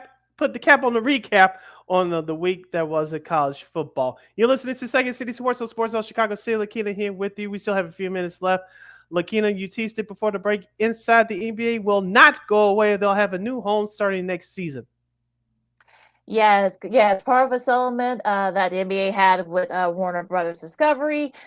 It was it'll be able to be produced by ESPN. Well, it'll still be produced by Warner Bros. Discovery with TNT, but it will air on ESPN around kind of special times of year. The Christmas Day games, the NBA Finals. During the playoffs. So yeah, you will see EJ, Kenny, Shaq, and Charles. So a nice win for the NBA fans that were worried that you may have to go on Amazon, but no, you will not have to do that. You'll watch on ESPN or even ABC too. As I said, and in exchange, NBA TV, of course, there was someone wondering about what's going to happen to that network. That cease operations. Nope, everyone will be just fine. They're going to be sub-licensing a lot of content from various other places as well, producing a lot of NBA content. different forms. And in exchange, Warner Bros. Discovery will be sublicensing, I think the number like 11 Big 12 football games, and I think 12. I might be one or two off on that one, but bigger. 12 Big 12 men's hoops games. So yeah, those games were produced on ESPN will produce it, but it will air on TNT and streaming on Max. So nice little win for both sides. So Warner Bros. Discovery, I'll give David Zaslav a little bit of credit for. I don't want to say he fleeced the NBA and ESPN, but yeah, he got a little bit more than I'm sure a lot of people expected that he would get. Yeah, he looks better than what he did throughout last season. Like, he thought that, well, we'll just stick with the NBA. The NBA was going to come to us. No, as you already said, F around and find out exactly what he did. But he came out looking a whole lot better than what he did once those deals were announced over the summer. Yeah, and really, like I said, the good news is that we know people who've been who work at NBA TV. I'm glad that they're still going to be there. We've talked about that. Football, Big 10 football, Big 12 football, and Big 12 men's basketball. They'll be on there as well, like a handful of those games. So pretty cool deal here. And we get to see inside the NBA now. People were wondering, oh no, is Stephen A gonna infiltrate it, or well, Kendrick Perkins? No, it's gonna be those four. Like I said earlier, it's gonna be produced by Warner Bros. Discovery. So it'll be live in Atlanta. So don't worry for people who are kind of freaking out about it. That's not going to happen. Relax. All right, let's keeping with the NFL theme. Netflix, we'll get to Netflix. They had some issues literally over the weekend. We'll get to that part in just a moment. But we all know that NFL and Netflix, they'll have a Christmas Day double header live on Wednesday, December 25th. And performing at halftime for the Ravens-Texans game will be no other than the Queen Bee herself, Beyonce. Go figure. Well, it needed that after that disaster over the Tyson Paul fight, which I did not watch a single minute of. But yeah, I think they needed a little bit of a boost for the morale and for PR. So yeah, they did a perfect timing for that. Speaking of that fight, like you said, you didn't watch a single minute of it. I did. I did. Sorry for you. I didn't have to pay for it, so I'm good. Fair enough. Yeah, LOL. But I found it to be not so entertaining. I know Tyson is 32 years older than Jake Paul. I thought this would be bigger for Jake Paul and his brand. I know he was a former YouTube sensation star and all that. And Mike Tyson, I know he explained himself on his Twitter X account at the end. He said he has some health issues and whatnot, but I thought it would be at least halfway entertaining. It wasn't. Jake Paul was the quote-unquote better fighter. I'm using air quotes here, but it was a 45 minutes waste of my time. And like I said, when I got home, the last of the undercard fight was wrapping up, and then the fight started at 11 o'clock p.m. Chicago time. But I was scrolling through the social media, the Twitter X accounts, and I guess during those undercard fights, Netflix had issues with buffering, and people was like, "Was it my internet service?" No, it had issues to do with the Netflix. Of course, this is Netflix's first live sporting event. Of course, they got to tighten a whole lot of screws before their NFL telecast on Christmas Day. So they had issues there. It got straightened out once the Tyson Paul fight began, but it was ugly for those first 4.5 hours as far as their streaming buffering internet issues. Yeah, let's hope this is not a microcosm of what's to come for those Christmas Day games. Exactly. Yeah, let's hope this is like I said, I think that the Beyonce news was definitely premeditated on their part for the PR stuff. But let's hope that this doesn't this does not happen during that, because especially if Netflix wants to be part of the live sports game, they're gonna have to work out the kinks. So we'll see if they can do that. Now, I actually saw this on Twitter, Sid. I'm looking at it right now. Coming soon cryptocurrency arena, whatever. Well, I'm still calling it Staples Center, whatever. But Pat Ryan will have a statue of him. Coming soon. It'll be on the State Park, which I think is State Star Plaza, I should say, which is not too far from where the arena is. Yeah, they haven't had a date yet, but that's gonna be a lot of hair gel. So hopefully hopefully they don't get the guy that DUA statue. Do you remember that statue? We didn't get a chance to talk about it. We remember that statue about a month ago, Sid. Good lord. Yeah. Yeah. Hopefully the statue person does better by Pat Riley, because he'll let you know if you don't. So but yeah, congrats to Pat Riley and all the great things he's done for that organization. Yeah, and here's the thing about Pat Riley. He was a former broadcaster too. People forget that, for 1 year before he went into coaching. And he got a championship ring doing that with the late great Chick Hearn after his playing days with the Lakers. But as long as they get their hair right, I always say Pat Riley is the Godfather from the movie Godfather. He's a Godfather character in the NBA. He wears that very well. But they got to get their hair right. As long as they get their slick back hair right, the rest can fall into place. And yeah, he'll let you know if you don't do right by them in the hair. So whoever does that statue, but I'm sure they're gonna get the same person that did Kobe and and Gianna Bryant's statue, and we know how beautiful that statue was. So I'm sure they're gonna get the same person to do that one for Coach Riley. I'm sure the next time the Heat and the Lakers play, I don't know if that's gonna be, maybe it might be later in the season, but it should be a fun night whenever to be announced. Going back to football, Lakita, did you check out any of the NFL on CBS pregame show yesterday? Yep. You know, I know why you laughing. Did you see the NFL Today crew trying the old Hardy Boys? What was that from ECW? The Dudley Boys. Remember, they were famous for their tables, ladders, and chairs, but they were set on fire, quote unquote. But Bill Cowher almost injured himself, and I don't think James Brown tried it, but the other guys did. And for those of you that don't know, there's nothing else outside of Buffalo Sabres hockey, that nothing else is going on in that city of Buffalo. So they all rally around the Bills, but during all their home tailgates, fans create their own entertainment by going through, jumping through tables, and the whole NFL and CBS Today crew did it. Bill Cowher almost hurt himself, but did you? And I saw this about an hour ago from ESPN. Remember Harry Douglas? He hung around the NFL for years. Now he works with them. I don't know if you saw it, but he tried. He almost hurt himself worse than Bill Cowher. The hip. I'm sure he's going to need hip surgery. I'm sure I'm talking about Coach Cowher. And you see, well, I mean, Nate Burleson, I know he was sore after that. I mean, he played it off well, but I'm sure he took an ice bath after. Yeah, he's the youngest out of. No, it's Matt Ryan. I think Matt Ryan is next, he's the youngest out of all of them. Yeah, so that was interesting. But like you said, they gotta kill time somehow, I guess, in Buffalo. So before the game. Oh, of course. And the schedule is out for CBS for next week. Romo and Nance will have the week off because they'll be calling the Giants Cowboys for Thanksgiving Day, which is next Thursday. And our buddy Spiro Didius will have the call of the New England and Miami contest next Sunday. Should be interesting. Should be an interesting game there. I mean, look, I know, of course, the Patriots lost a tough one yesterday, but look, Miami's been playing better lately, so we'll see. I don't know if we'll link to the playoffs. Who knows? But it'll be interesting, but it should be an interesting, entertaining game. And Ian Eagle and Charles Davis will have the call of Kansas City at Carolina. And Tiki Barber of WFAN, of course, he does their afternoon drive with Evan Roberts during the week. He was part of that Jets-Colts telecast yesterday. It's going to be another home game for him this week, as the Tampa Bay Buccaneers will come calling to MetLife Stadium, as the Buccaneers and Giants will do battle. Oh, that should be, well, maybe not. I don't know, but I don't know. That'll be a fun matchup. But I'm sure they'll make the best of it. I'm sure they might entertain themselves, I think.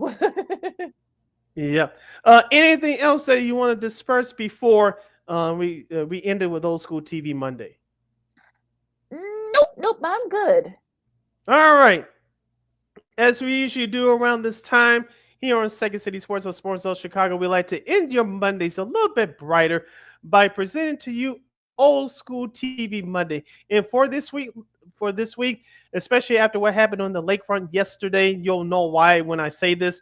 We will honor the Fox 1990s sitcom, That 70s Show. Yeah, that's right.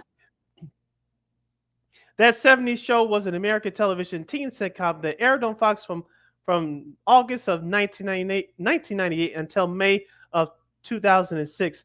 The series focused on the lives of a group of six teenage friends living in the fictional town of Point Place, Wisconsin from 1976 until 1979. The cast included Topher Grace, Mila Kunis, we'll get to her in a second, Ashton Kutcher, Danny Masterson, Laura Prepon, Wilma Valderrama, Lisa Robin Kelly, Deborah Jo Rupp, Kurt Wood Smith, Don Starr, Tommy Chung, and Tanya Roberts. And of course, in 1999, the show was made for the ITV network in the United Kingdom as Days Like This, using the verbatim scripts with minor changes to cultural references. A spin-off series that 90 shows set in 1995 and focusing on children of the main characters of the original show was released on Netflix from 2023 until 2024. Yeah, it was definitely it was kind of like Friends, but the sort of like a slightly younger version of Friends. I mean, hello Wisconsin. Of course, the theme song it was probably another thing that was very much remembered.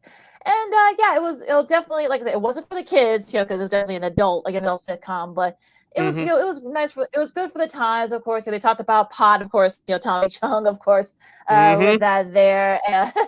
And they dealt with drinking, but they did like in a, I don't want to say that funny way, but kind of like in a way that, without being too preachy. So whenever they did do some of those issue-oriented topics, of course, that was dope. That was big in the 70s. I think they did hitchhiking as well. They did it in a very funny way, and they didn't beat you over the head with it. So, and I'm sure that had to be hard to do, because hitchhiking, something like that was actually illegal, and it wasn't frowned upon back in the 70s. So, right, that's kind of why all that stuff kind of, but look, it was funny. It was cool. A lot of folks ended up being stars, and a lot of them are still working to their credit. So, yeah, really good show.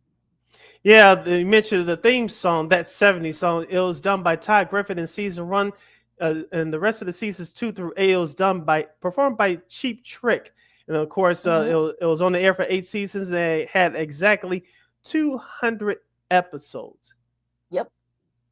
Yeah, and if you remember Mila Kunis, I think she was only like 15 or 16. She auditioned for. Yeah, she was actually 14, but she lied about her age. 14. Yeah, she lied about it. She lied she was like 17 or 18 just so she can get the part, but she was only 14. So yeah, that was usually when folks found that out. That was an interesting part there, of course. She and Ashton Kutcher reconnected, and now they're married. They've got kids. Will Valderrama, went on to he's now on NCIS now. He's done a lot of episodic stuff.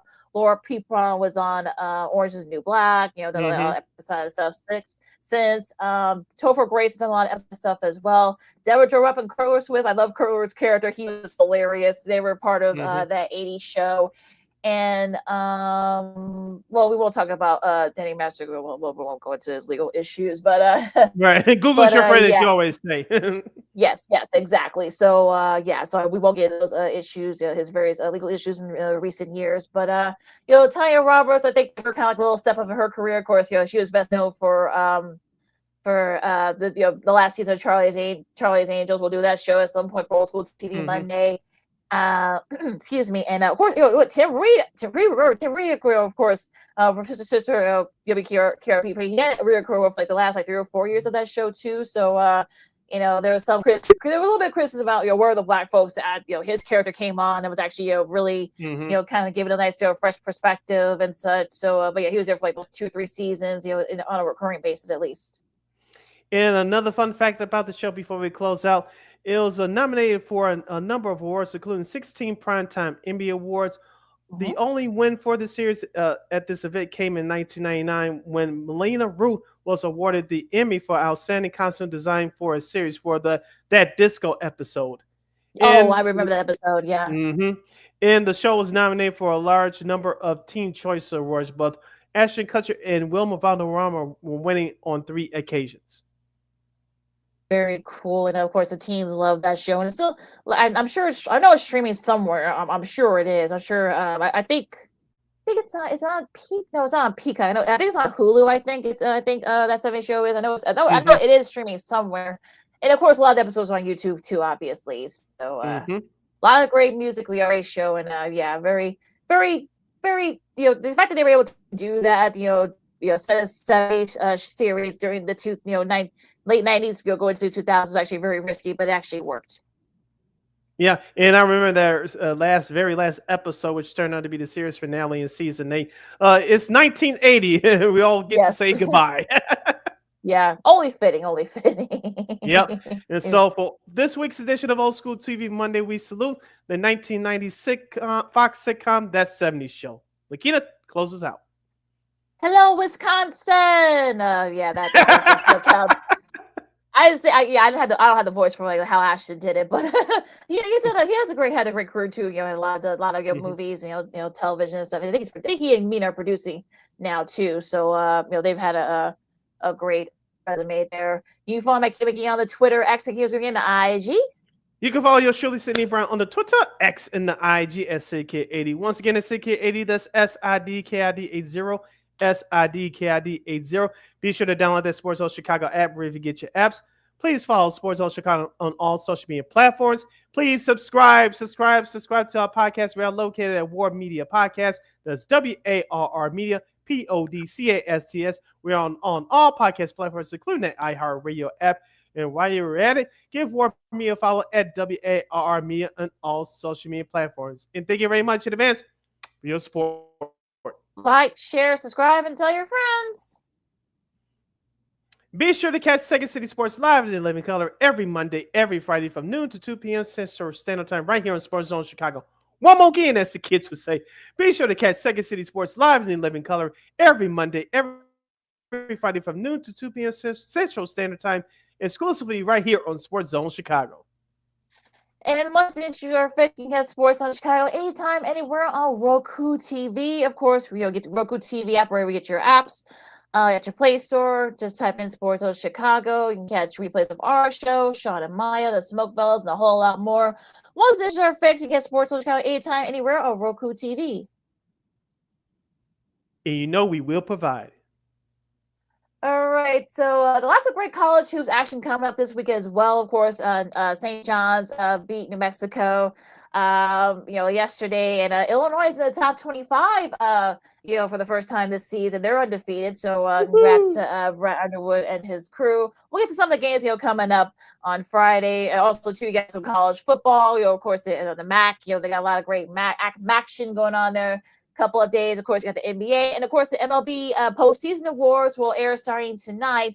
Throughout the week, we'll ourselves and Christine McCarrick, we will have a recap of that as well. So enjoy the rest of the week. Stay warm down. It's a little bit cooler in some parts of the country, and there's a snowstorm coming up too. I believe in the northern central plains. So be safe out there, folks. So enjoy the sports and be good to each other. For Sid, I'm Lakeith of Second City Sports. I'm Sports of Chicago. We'll see you guys on Friday. Holla.